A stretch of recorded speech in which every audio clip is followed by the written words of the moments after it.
the Sports Betting Network.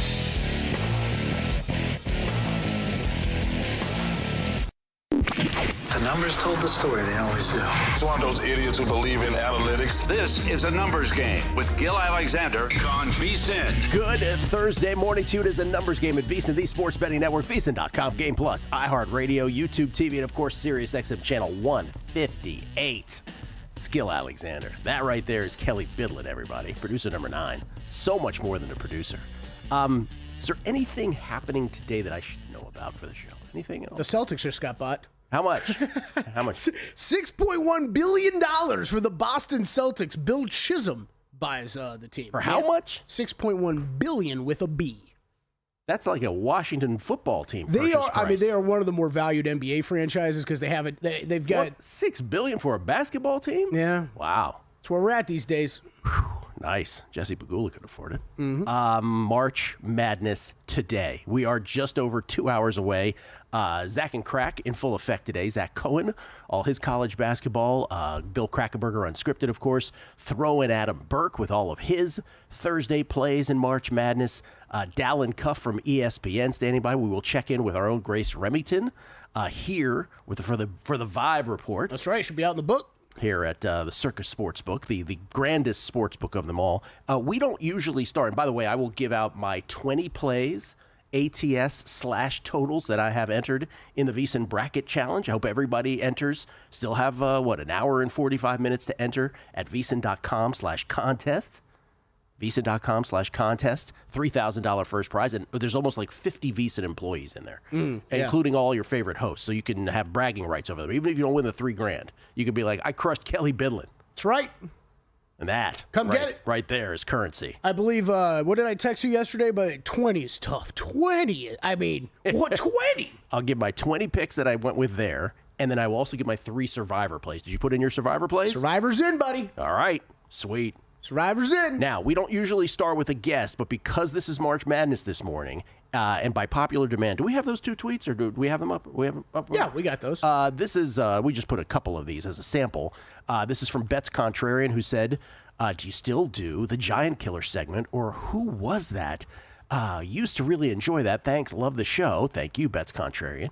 And this one from another one from Sean Gaff. Hey, Pool Genius is a great tool. I use it for the NFL. See, that's something else. But then he was, then he goes on and goes, do you still do that Giant Killer segment? Who was that? Used to really enjoy that. Thanks, love the show. Well, it's not called the Giant Killer segment anymore because he and Jordan Brenner went to Underdog, or started doing their Underdog podcast over at Meadowlark Media, and now they call it, I believe they call it Bracket Busters. Is that what they call it? Bracket Busters instead of Giant Killers?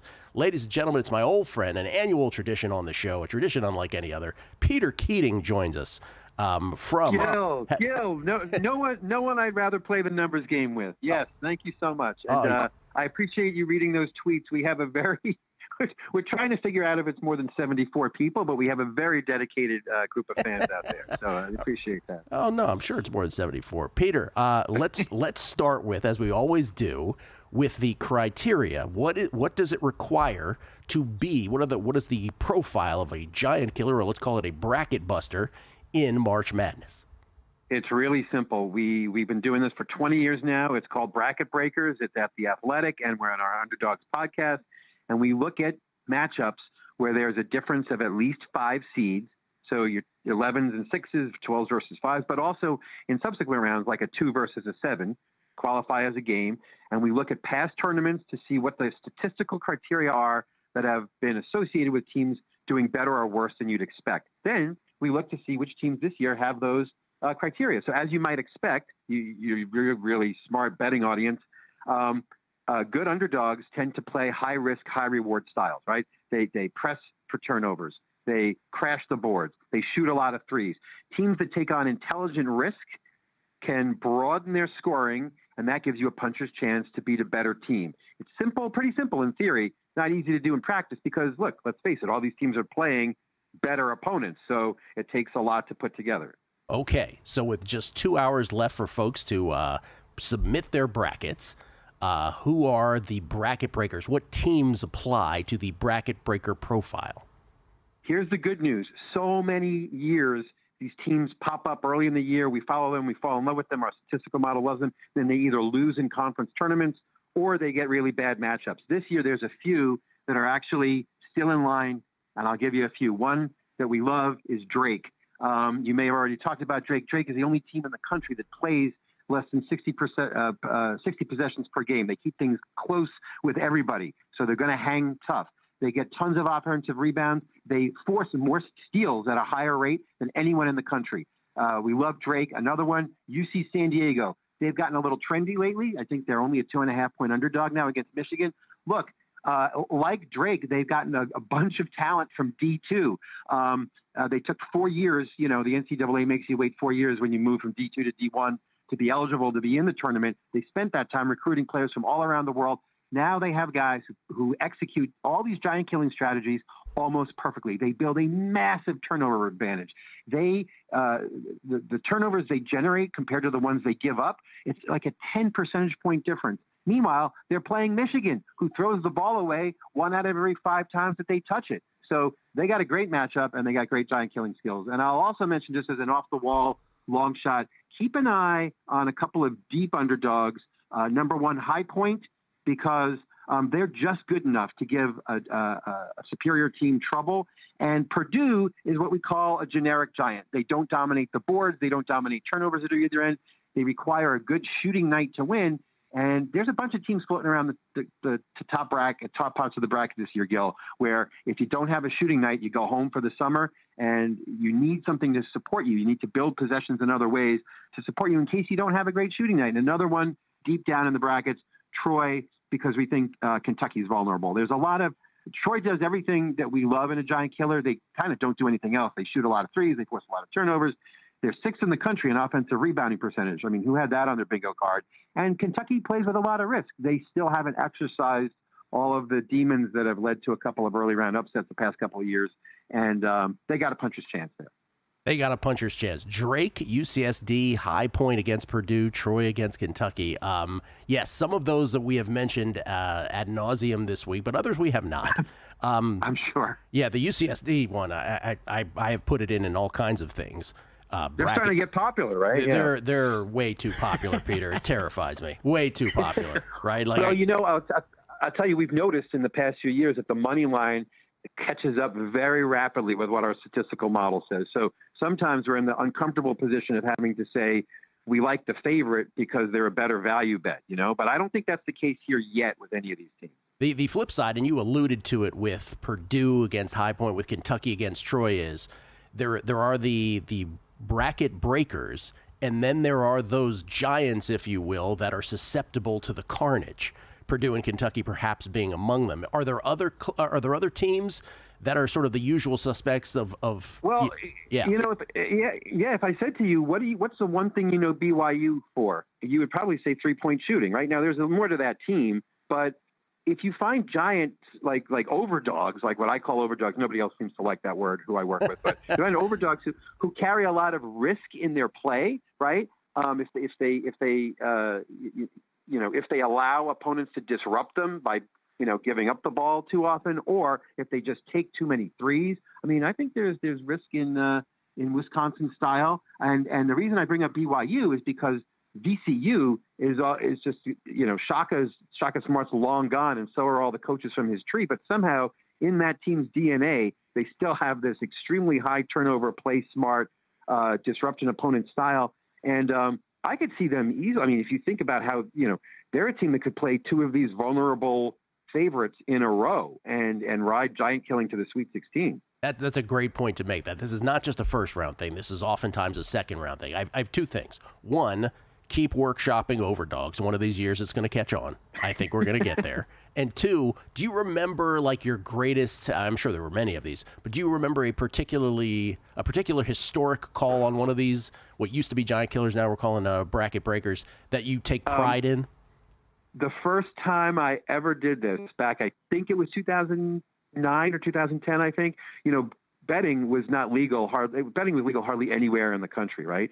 And I was looking at Cleveland State playing in their conference tournament, and the numbers just started screaming at me. Here's a team that forces so many more turnovers than its opponent. It had lost twice already to the team it was facing, but I was really confident, and I was sitting there late at night at ESPN thinking, how can we, operationalize this information. I ended up calling an editor I knew who called the guy who allegedly placed a bet in Russia over the phone, and Cleveland State came through. I never saw any money from it, but that's what you had to do back then. You had to do back then.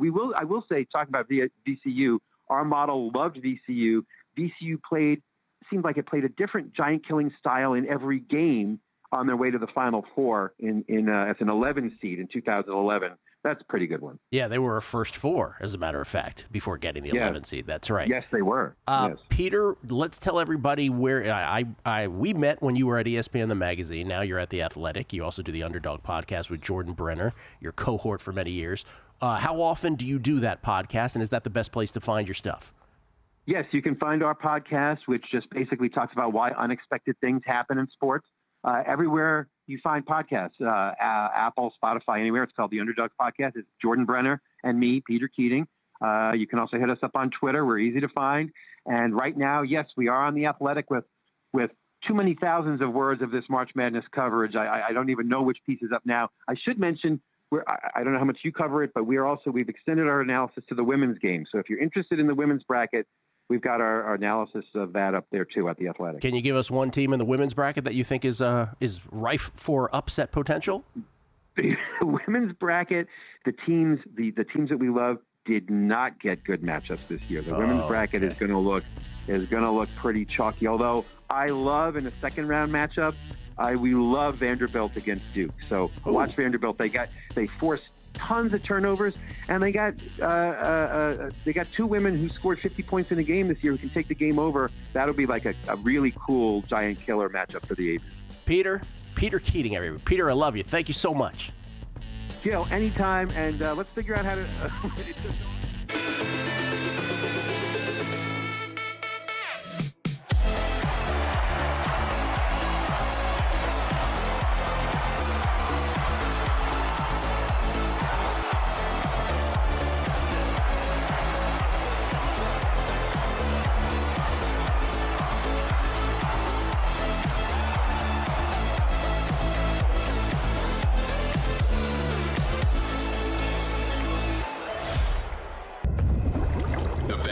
Are stirring, and we're ready to strike on Vsin's Sharp Week.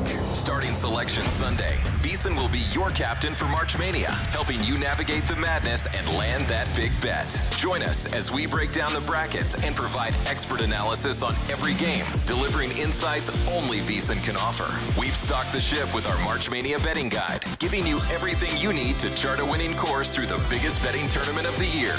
Dive headfirst into the free Vsin March Bracket Challenge. Sink or swim for a chance to win up to $5,000 by picking team sides or totals. We're doing it all. Special coverage throughout the tournament, best bets from hosts and handicappers, and a chance for you to win big. Set sail with Vsin, the sports betting network. Head to vsin.com/subscribe to join us for just $9.99 for the first 30 days. And don't miss Sharp Week, where you're going to need a bigger bet. That's vsin.com/subscribe.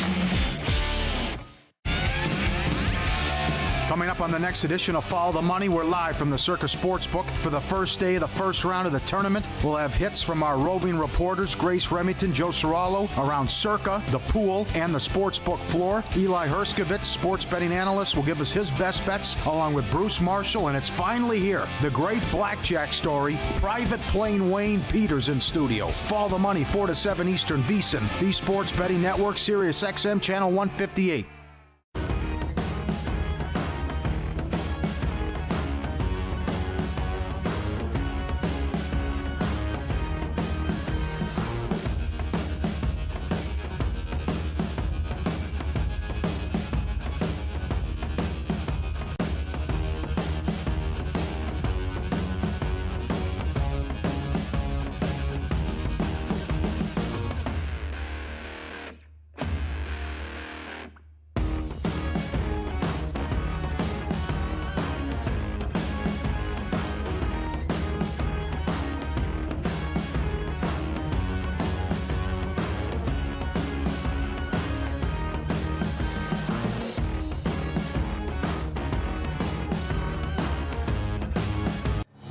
This is Sharp Week on Vsin, the sports betting network.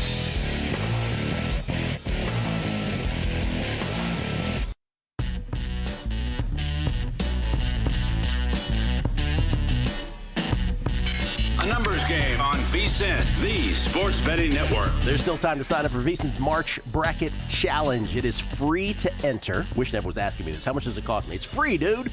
Free. And you can showcase your handicapping skills for a chance to win $5,000 in cash prizes, $3,000 for the first prize. Participants will make 40 picks against the spread or on totals over the course of 6 tournament rounds. It's 20 either ATS or totals in the first round, then 10 in the second round. Then it's 4 in the Sweet 16, 3 in the Elite 8, 2 in the Final 4, 1 in the championship game. That's how it breaks down. Registration open now. Contest runs through championship game on April 7th. To sign up and review the official rules, visit vsin.com/contest. That's vsin.com/contest. Hurry. Entries will close soon, and by soon, we're talking 90 minutes from now. You got 90 minutes to do this. 8:45 Pacific, 11:45 Eastern for the deadline on the Vsin March Bracket Challenge. vsin.com/contest. And I will give my 20 coming up later on the show, plus my 3 Survivor plays as well. Very excited for Survivor. 20 was tough, man. 20, I just pulled 20 up was a chore. I had to find my text that I sent you. I was like, well, I think my 20th was I'm going under in the St. John's game because I hear St. John's is pretty good on defense. Kelly Bidlin with the in-depth analysis, ladies and gentlemen. That's what you have come to love about this program. Dalen Cuff is in between gigs. Was he going from radio to TV now? I believe so. Radio to TV. I think he's in the parking lot in Bristol. Dalen Cuff, who will be all over ESPN today, talking college basketball with us, joins us now, courtesy of the Progressive Guest Line. You can follow him on Twitter at Dalen, Dalen, Cuff, Cuff. What's happening, Dalen? Good morning to you. Guys, I'm trying to get into ESPN. Remember that old Drew Brees commercial where he's driving like the Mardi Gras float? There's a yes. huge line. Yes. I'm a 10 deep to get to the turnstile here. What the heck is going on? What are we doing? That's great. Just keep shouting at Brees up front. Just go, come on, Drew. I was going to wind up a window. What are we doing? We got to go. We got to go. There's stuff going on today. Well, while you're 10 deep, let's make the weight better for you here. You can make it better for our audience. Let's start with the macro. Yeah, and I don't know if you have a bracket in front of you, so you'll have to do this off the top of your dome here. But do you remember your Elite 8, your Final 4, and your championship game? I do, and I hate them. So there's 2 different things here. We have to fill out this bracket so fast when this thing comes out that it's our first blush, and I stick with it because we start talking about it on TV and radio right away. And podcasts. So I stick with it. But the reason I hate it is I have Florida. I like Florida. I don't know if I was talking to you guys or a different show on Vsin back in November. And I liked Florida when at the time was, I think, between 20 and 25 to 1. It was what was a long shot play, depending on what book you were looking at. Now that you can burn that ticket right now, boys, because every single one of us bozo analysts are picking Florida. And it never ever works out like that. Never. UConn was different last year. We'd seen them do it already. It's a different team, generationally great. This is different. It's just not going to happen. So my Elite 8. So starting at the top left, it is Auburn against Michigan State. How novel that is, I know. Bottom left, you have Florida taking on Texas Tech. Bottom right, you have Houston and Tennessee. I'm pretty boring, honestly. Look at this. Top right, you do have Arizona beating Duke, so Arizona and Bama. So those are the Elite 8. The Final 4 are all 1 seeds with the exception of Alabama. Now, granted, guys, this is when it filled out Sunday night. The hope was that Grant Nelson would be playing, and we hear about that. Not hearing much here. So that pick could be trash. So I do think that that's something to take note of before we finish this. Is the amount of injuries to key teams. I've never seen this before. This many. Duke's got not just Cooper Flagg but Malik Brown. Texas Tech, Darian Williams, and Chance McMillan. But I've heard good things there. You got Iowa State, no Keyshawn Gilbert. He's out. Houston's Ron Roberts, ankle. We can keep going. Like there are so many key teams that have injuries that you got to be aware of. So that Bama pick is caveated with that. I have Houston playing Florida in the final. Florida beating Houston. Florida beating Houston in the final. By the way, I said that same thing about the injury Sunday night. I was on another show here, cashing out with Joe Sorallo here Sunday night, and I said the same thing where I was like, I don't want to be prisoner of the moment, but did we ever have this many injuries heading into a March Madness for key players on key teams? With Grant Nelson at Bama, with the Cooper Flaggs of the world at Duke, the first round might not be the problem, right? You just want them for the weekend. Yep. For sure. Let's just backtrack before we get to some plays today. What is your love for Arizona based on here for a deep run that you just said? It's less about just love for Arizona. It's more about the questions around Duke, and it's not just Flag. Malik Brown is not the bigger injury. The injury concern that I think is more questions around. Remember, he missed 4 games in February. He just got back against Carolina, and he was the difference in that Carolina game in the regular season finale. Remember, they were up, then they went down. He came in, and he's their most switchable, defensively versatile piece with great length. And then he made a couple threes, which was abnormal. But his ability to impact the game, defending, rebounding, I think can't be understated. And I think with him out of lineup is important. And one concern that I continue to have with this Duke team is, guys, they've played in like 4 games all year that had true game pressure at the end, where you had to make plays on both ends of the floor. And I lost 3 of them. And then the last thing that happened was Clemson in February. And they went at Cooper Flag defensively. They were able to isolate him, whether it be in the post or driving him with Chase Hunter was great in that game. But then late game, he's got the ball in his hand, turnover. You got to rewind all the way to Kentucky and Kansas in November to find the last game that was a really tight game late. Turnover by Flag, turnover by Knipple. So you grow as a freshman. They're different players now. I get it. The team is different. But still, with this amount of pressure and this amount of attention, with a team that may be dinged up, that hasn't played in those games, whereas Arizona has guys that are a little older, great guard play. Granted, Caleb Love's been much better as of late, very efficient. Bigs inside, Vsin, physical guy, and they've seen Duke. Now, they got handled at home. They were a different team before, but they've seen the length, they've seen the athleticism, they know what the team's about. I think that experience helps them. So we need to have some kind of chaos, which I don't have much of. So that was the attempt there. We do have a lot of upsets in the early part and some double-digit seeds in the Sweet 16. But when it got to Elite 8 and Final Four, I was kind of chalky. We tried to mix it up a little bit. There was your rationale. What are your favorite upsets first round? VCU. I like VCU. I bet this sucks is I like both those teams, man. I wanted to, this is what we always have teams in mind. You want to make a deep run before you see the bracket come out, and then they're playing each other, BYU and VCU. I do think it's not a great matchup for BYU. VCU first in the nation, effective field goal percentage defense. They limit your threes, which is literally the key to BYU. They also have a top 10 team in terms of blocks. So they have great rim protection. So when BYU gets you spread out, which is what they do, and then they attack, they got bigs in there that can block shots. Also an elite offensive rebounding team. They turn you over, which BYU has problems with. I don't think it's a great matchup for the Cougars. So we got VCU.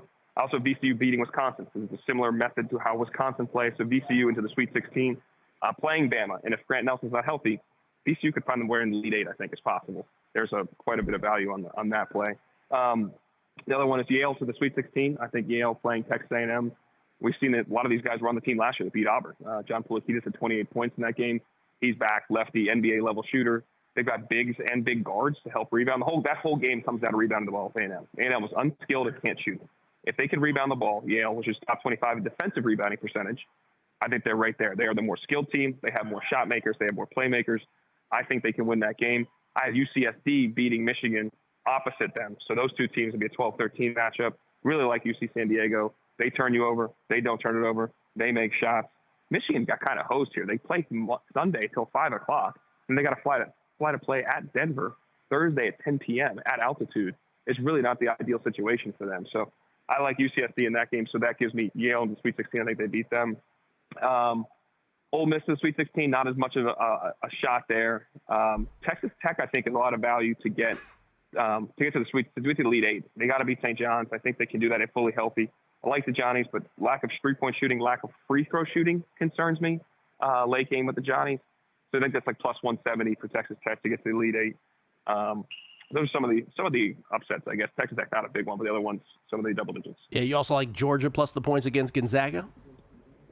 This is fascinating, guys. And you mean, how often do you ever remember an 8-9 game with a power conference opponent where there's a spread? Now I'm going against the money here. So it's 6.5. Now it's 7.5 in a lot of books.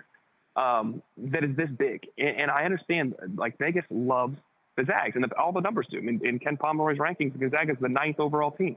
They're an 8th seed because their performances and their resume doesn't match the metrics in terms of the efficiency by which they played against big opponents. I don't know if that plays out here too, because if you can make them play in a half-court game and be physical with them, like we saw St. Mary's do twice, they did not do in the West Coast Conference Final. St. Mary's turned it over and allowed Gonzaga to be much more comfortable in that game. But Georgia's going to grind it. They're going to play in a half-court game. They have good neutral court wins. They have obviously good wins within the league. I mean, they beat Florida. They beat Texas on the road at Texas when they kind of had to late season. But they Newell's physical inside. They can shoot it with a couple guys. But they're going to make it a challenge and make it a fight. I think they can win outright. So if you're going to give me 7.5, I'll take the 7.5. All right. Did I see the other graphic, guys, where Dalen had other picks from just this morning? So the first half of the day today, already mentioned VCU, but you're also on the Purdue over against High Point, 154. Houston team total over at 77.5. That against Edwardsville today. And then also early today, Clemson laying the wood minus the 7.5. All this morning from Dalen. So there's 4 games right there in addition to VCU. Those are all in the first half of the day today. Dalen, it sounds like by the echo that you got through the barrier and you're ready to start your day at ESPN, so we're going to let you go. Appreciate it, man. All right, thanks, guys. Have a good one. You too. Dalen Cuff, everybody, at Dalen Cuff, DalenCuff from ESPN, and he's got a full day of Sports Centers galore. Not Sports Center, but what do they call it? Whatever they call it. ESPN Bet Live, I believe. Bet Live, Under, I'm going to go 2.5 sets that you'll see Dalen Cuff on this weekend. Oh, over easy. I think so, too. Over because easy. college basketball, ESPN Bet, and then Sports Set. Yeah. Zach and Crack, beginning with the Zach part of that. Zach Cohen joins us with some tennis plays and all his college hoops plays today and beyond. It's a numbers game at Vsin, the Sports Betting Network. And they're off.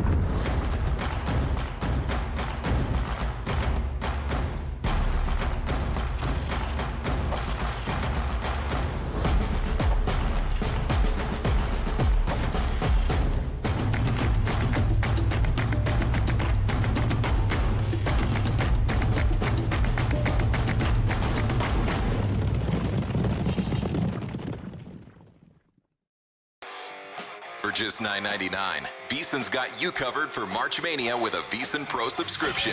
You'll get access to bracket breakdowns, daily expert picks, as well as our March Mania betting guide, exclusive to Pro subscribers. Go to vsin.com/subscribe today to sign up for just $9.99. And don't forget to catch us on the go with the Vsin Watch app, or listen on SiriusXM Channel 158 and join us on the Sports Betting Network.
This is Sharp Week on Vsin, the Sports Betting Network.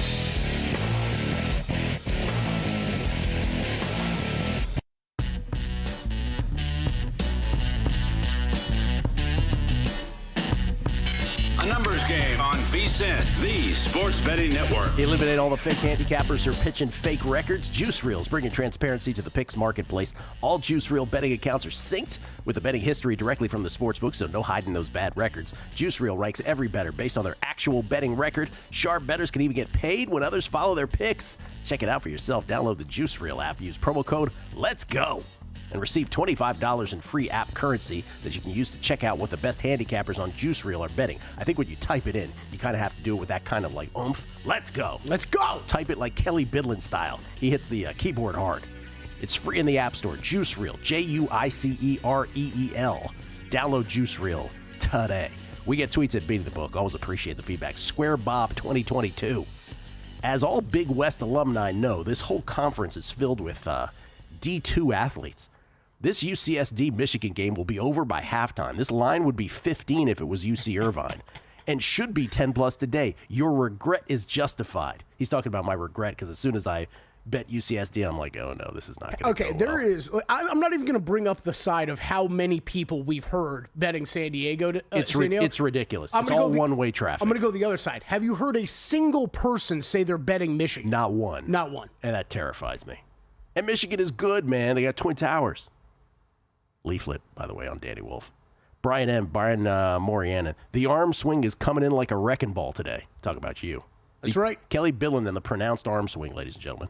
Drew at Mr. Drew 50. I'm totally just Ron Burgundying through these. Yo, who was the expert you had on last year discussing the race to 10 points? They were amazing, and I would love to follow their work this year. Did we have a race to 10 expert on? I don't remember that. I don't remember that either. Here's my advice. Just bet dogs.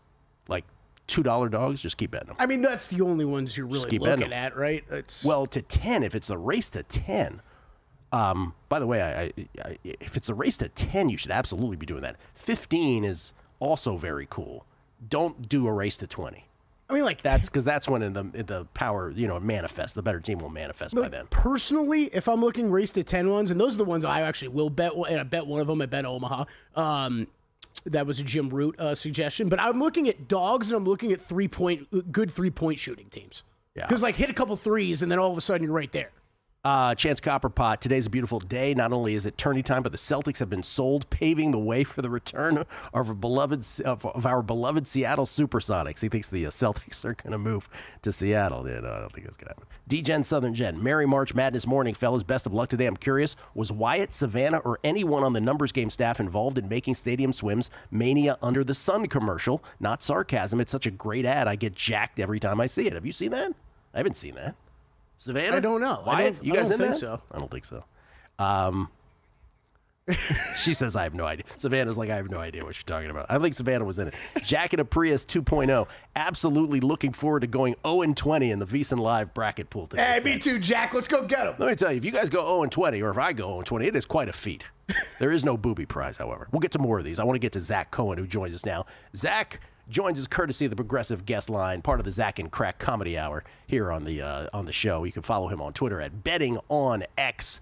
We got much to get to. We will start with tennis. I will give you my 4 tennis plays today. We'll get yours. Yesterday was a winning day at the Miami Open based on one match for me. Julia Grabher, otherwise known as Julia Grabher. Yeah, way to go, Grabher. She won in straight sets against what's her name? Tyra Katarina Grant yesterday. Tyra Grant. She beat her in straight sets. So with plus 237, dog gets home. So I got 4 today. The 4 that I am on, 1 on the men's side, I'm on Zizou Bergs against Nuno Borges. That's Bergs over Borges. Very tough to remember. And then on the ladies' side, do we have a graphic on that? We don't.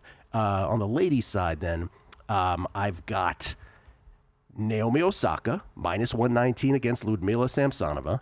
Magda Laneta, plus 170 dog against Ekaterina Alexandrova. And Rebecca Sramkova, a plus 170 dog against Jasmine Paolini. So 2 big dogs, Naomi, and on the men's side, Zizou Berg. Zach, what you got? I actually have Alexandrova to win quarter two, just a little sprinkle. So hopefully I'm not rooting against you, or maybe I am. I don't know. I have Sophia Kenin plus 1.5 sets today against Coco Gauff. I also sprinkled some money line. I just think we're back in a phase where we need to start fading Gauff a little bit. I think her serve numbers are terrible. Her forehand has kind of fallen apart again. Kenin kind of got hot in the Middle East. Is playing some much better tennis now than she was earlier in the year when they met at the Australian Open. That was a straight set win for Gauff. I think this is going to be a close match. And then I have two others. Linda Fruvertova plus 1.5 sets against Beatriz Haddad-Maia. That's a fade on Haddad-Maia, who has been terrible since the start of the year. I believe she's 2-8 and just has horrible service and return numbers. And a similar thing with Elena Gabriela Rus, money line against Magdalena Freck. Freck is another player that just has not been able to win since the start of the year. And I know I am getting everybody excited that came here for March Madness talk. Rus was the one that I almost played. Her numbers are way better than Freck, so we'll see how that goes. Good luck to you on that. Yeah, and we are completely opposite on Osaka and Alexandrova, not only in the match day, but also in the quarter, because I have Osaka in the quarter. All right, you wanted to mention something before we get to college hoops about the Minnesota Timberwolves. What would that be? I just think we've been looking all year in the NBA for the second best team in the Western Conference, and I think it's pretty clearly Minnesota. Of course, I'm saying this after a 2-game losing streak with some, bad losses in there. But since an 8-10 start to the season, they are the fourth best team in efficiency differential, not cleaning the glass. They're second best in the league in defense in that time, 10th best in offense. They have really figured out how to play with Julius Randle since he came back from his injury. I think that kind of people wrote them off early in the season because obviously, the Towns trade looked bad on paper, but now that Randall's playing well and DiVincenzo's shooting well, this is a team that I don't think anybody's going to want to see in the Western Conference, and there's a good chance they're on the opposite side of the bracket from the Thunder, and oh, by the way, they're 2-2 against OKC this year. Man loves the T-Wolves. That's what he loves. All right. They're looking good. March Madness, the big dance, the NCAA tournament, an event so great we have 3 names for it. What do you like today, Zach? I just texted Kelly. I have a nice surprise for you guys. I am on Michigan, so you've found somebody that has them. Yep. I knew if we did this 5 days, we'd find somebody. I had the Wolverines minus 135. I didn't lay the points, but I do think that Michigan's size advantage is going to be a little bit overwhelming in this game. I think that a lot of the common thinking is that with 2 7-footers, maybe you could speed things up, shoot him off the floor, but Danny Wolf moves his feet really well. I don't think you're going to be able to do that with him. Maybe you can with Golden, and I am a little bit nervous about, all the people saying that Michigan's turnover rate is high. I think a lot of that has to do with playing in a really good conference with a lot of good defensive teams. So I think the Wolverines are going to look better today. And I think it's a team that obviously is battle tested. They just won the Big Ten tournament, beat some really good teams. I don't think they're going to get tripped up here. I think there's a chance that this ends up being, not a blowout, but pretty lopsided. Yale, Michigan, and Israel. Danny Wolf. He's played for all those squads. And that's a heck of a trio right there. I kind of really, really, really want to bet Michigan. I just haven't done it yet. Yeah. And I hate Michigan, by the way. As a guy that went to Wisconsin, I grew up in New York. I can't stand Michigan, so it took a lot for me to get here. Zach won't have any trouble finding True TV because he loves Impractical Jokers, we learned. He loves Impractical Jokers. His TV is set to True TV round the clock. I love it. There's talk of me changing my Twitter handle, by the way. I should make it Imzactical Jokers or something. Oh, I like that. Imzactical Jokers. No, your Twitter handle's awesome. Betting on X. Okay, besides Michigan, what do you like? I like Clemson. I laid 7 against McNeese State. I just think that the Tigers is another game. I think they're going to be a little bit too big. McNeese's tallest player in their rotation is 6'9". Clemson has a really good pair of bigs, and I do really like the Clemson backcourt. I also just kind of wonder what the motivation is going to be like now with Will Wade looking giddy at his press conference the other day, being asked about the NC State interviews, and obviously a couple hours later we find out he's going to be coaching them. I feel like Wade has already turned his attention to that NC State job. I wouldn't be surprised if he's trying to get some of his McNeese players over there. And Clemson obviously just locked up Brownell. I think it's a really good team that is very good defensively and is just not going to, kind of let McNeese speed things up and get going. Yeah, there was a time, 1989, Bill Frieder took a job right before the big dance. Steve Fisher took over and Michigan won the national title. But Will Wade will be coaching today for McNeese State. Okay, anything else today besides those 2? No, I have two that I really like tomorrow. Okay. I have Colorado State -1.5 against Memphis. That's probably my favorite play of the tournament so far. I just think the Rams, you look at their statistical profile this year, Ken Pom and Bart Torvik, they're a better team than Memphis over the entire season. But when you look at just February 1st and beyond, Colorado State was a top 25 team in the country and is just kind of peaking at the right time. I think that they have the best player on the floor in Nick Clifford, and I do think this is going to be a game that they win pretty comfortably too. I think that spread should have been closer to 4.5 or 5. So you like Colorado State tomorrow? Well, you said there were two. What was the other? Xavier moneyline against Illinois. I wrote that game up last night right after Xavier won that game. If you break down what happened to Illinois late in the season, they were awful defensively. They were actually the 5th worst team in the nation in three-point defense. In that same span of February 1st and later, Xavier shot 40% from three.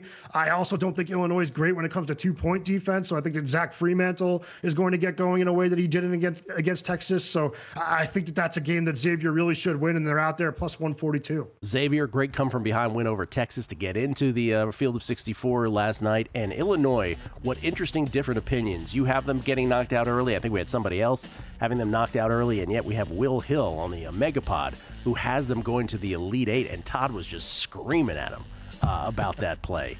Who's your national champion before we go?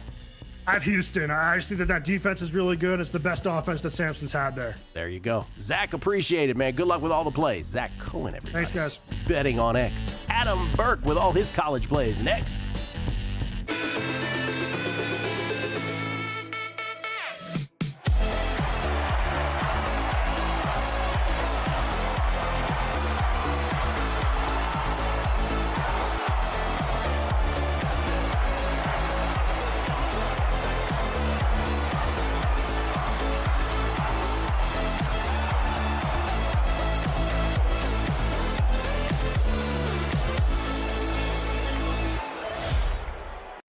Sports betting game with Vsin's exclusive betting splits. Stay ahead with real-time market trends and track bet percentages on any matchup, then uncover the edge by comparing them to the amount of bets placed to find out where the sharp money is headed. Upgrade to Vsin Pro to access betting splits, live odds, line moves, power ratings, and in-depth game analysis. Go to vsin.com/pro to join Vsin, the sports betting network.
This is Sharp Week on Vsin, the sports betting network.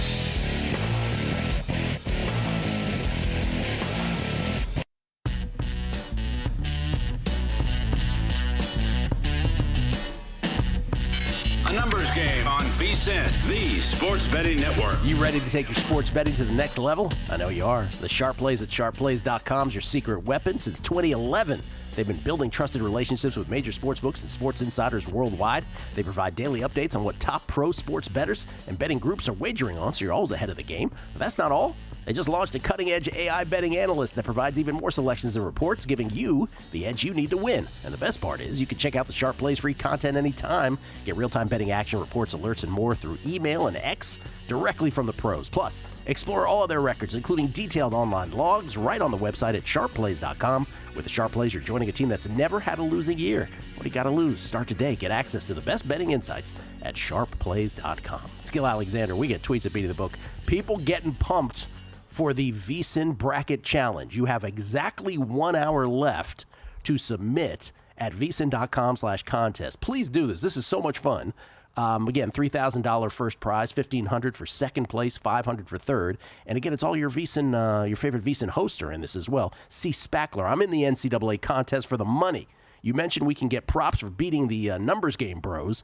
Having some trouble evaluating the CV of such a prop, maybe a digital high five? Oh, we'll shout you out for sure. Hey, if you win it, I'll give you a physical high five. That's right. You just have to come all the way down to Vegas and be outside service. I was going to say, Kelly Bidlin will fly to your home and give you a hug. No, maybe not. Not my dime, but sure, yeah. Charles in Connecticut, Hoop Homer, he says, I love the bracket challenge idea. I don't expect to win anything, but being able to see the Vsin host picks and watching how I do versus them is what I'm looking forward to the most. As long as I beat college hoop savant Kelly, I did well. You're the barometer, Kelly. Yeah, Matt Humans trying to beat you. Matt Humans did just email me about 10 minutes ago wondering why I was laying 17 points with Michigan. It was supposed to be Michigan State. I screwed up, apparently. Oh. Yeah.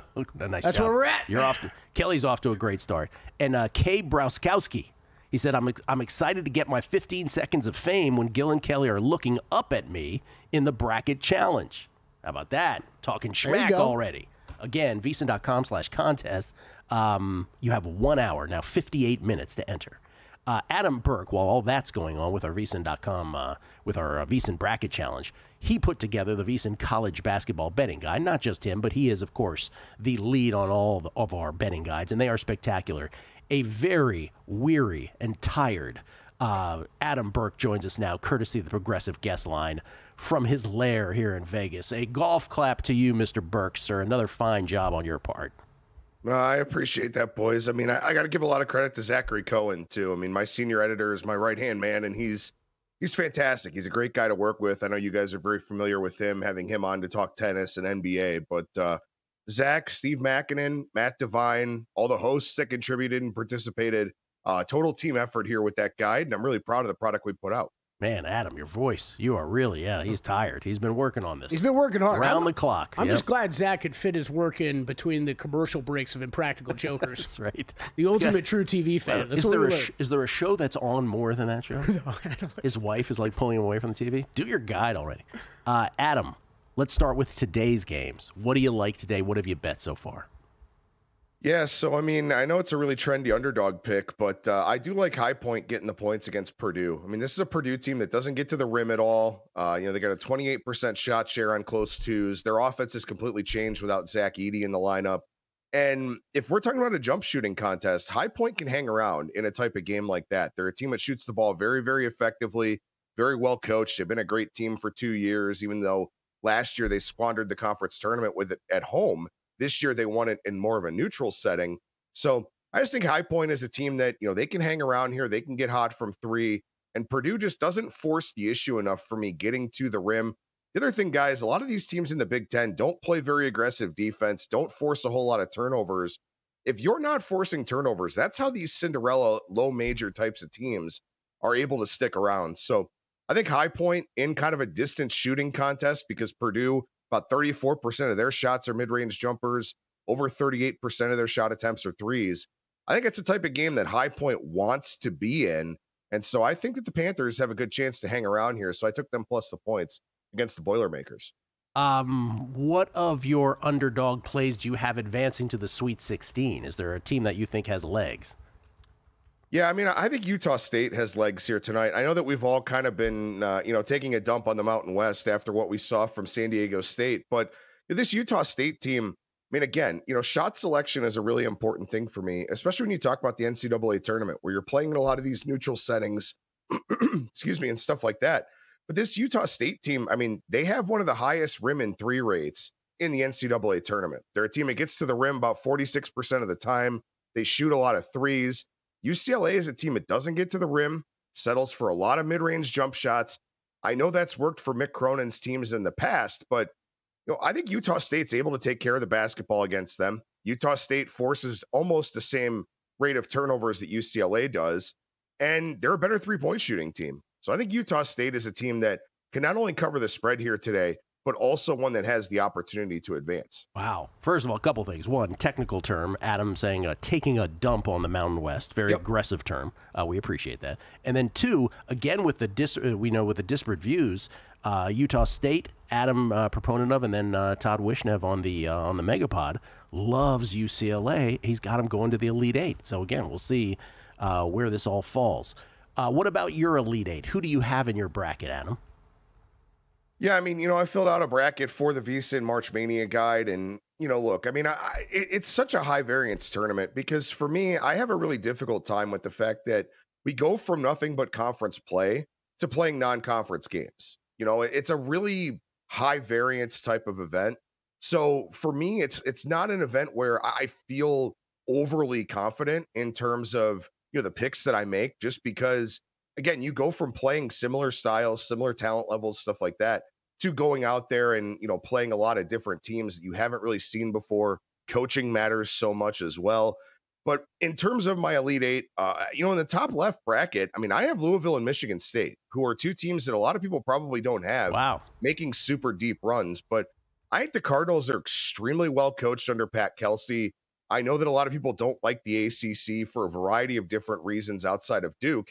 But I think this Louisville team is really, really, really strong. I think they're capable of matching up with Michigan, who I think makes the Sweet 16 in that little pod there. So I have Louisville and Michigan State up in the top left. Duke and Alabama, no shocker, in the top right. Duke is a team that I expect to make the national championship game, and Alabama is a team that can just shoot the hell out of the basketball. Gonzaga and Illinois in the bottom right for me. I think Gonzaga knocks off Houston. I know Houston is shooting 40% or shooting much better from three this year than they typically do. But this is still a team that really gets bogged down in the offensive half court. I'm not a fan of them in the NCAA tournament. They play great defense, but in a game that's going to be played to low possession numbers, they don't do enough offensively for me to get excited about them. So I think Gonzaga does ultimately beat them, does get to the Elite Eight here. And Illinois in the bottom of the bracket, this is a team where a lot of guys were sick throughout the course of Big Ten play. I think this is a much better team than we saw during the season. They're healthier now. They're going to be more physically strong in this tournament. I think that's a team that can really make a deep run there as a 6th seed in the Midwest region. And then Florida and Texas Tech coming out of the West region there. I really, really like this Texas Tech team. I think they beat St. John's in the Sweet 16. I don't think they cover today. I actually like UNC Wilmington getting a boatload of points in that game. But I think Texas Tech is a really, really strong team that we're not talking enough about. The problem is running into Florida in the Elite Eight. Florida, to me, is the best team in the country. So I do have Florida winning it all. But my Elite Eight, Louisville, Michigan State, Duke, Alabama, Gonzaga, Illinois, and Florida, Texas Tech. Wow, you got some outliers in there for sure. Illinois in there is probably the one that leaps off the page the most. Will Hill also had Illinois in his Elite Eight based on some of the same reasoning. And then your national championship game or your Final Four in your national championship are?